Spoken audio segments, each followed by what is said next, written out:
और इसके खानदान में तो शूरवीरों का। तो भैया सुनिए, जब इंसान के पास टैलेंट ना हो तो वो टिकटॉकर बनता है या फिर भाषा पर ज्ञान देता है। और अब आए हैं हमारे ज्ञान गुरु नदीम खान जी।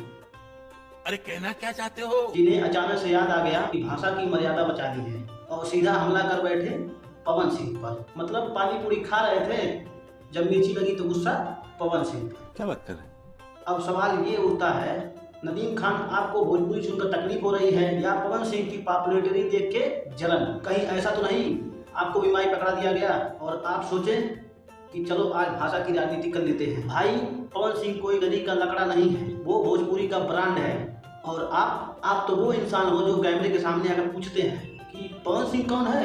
मतलब अरे भाई, जिस नाव में बैठकर तुम सेल्फी ले रहे हो उसी को डुबाने चले हो? अब सुनिए नदीम खान, भोजपुरी कोई भीख में मिली भाषा नहीं है, ये मेहनत की कमाई है और पवन सिंह ने इसे सिर पर दुनिया में उठाकर फैलाया है। आपकी भाषा मराठी है, बढ़िया बात है, और इसका मतलब ये नहीं कि दूसरों की भाषा को नीचा दिखाओ।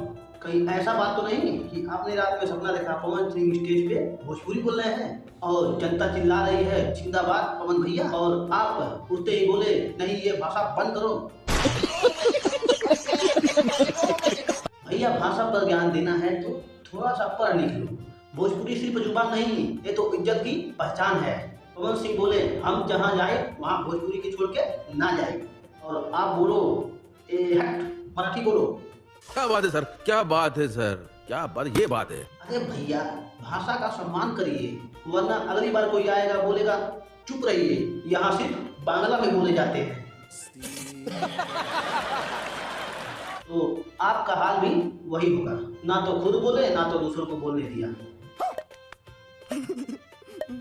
तो दोस्तों, आप भी मानते हैं कि पवन सिंह ने कुछ गलत नहीं किया बल्कि भोजपुरी की शान बढ़ाई है? तो इस वीडियो को लाइक करो और कमेंट में जोर से लिखो कि भैया भोजपुरी हमारी शान है, और सोनू रियल भोजपुरी चैनल को सब्सक्राइब करना मत भूलिए, क्योंकि अगली बार नदीम खान की अगली फिल्म है भाषा का बदला 2 हम तैयार करके बैठे हैं। मिलते हैं अगली रसभरी वीडियो में, तब तक हर भाषा का सम्मान, लेकिन भोजपुरी पर ना कोई सवाल।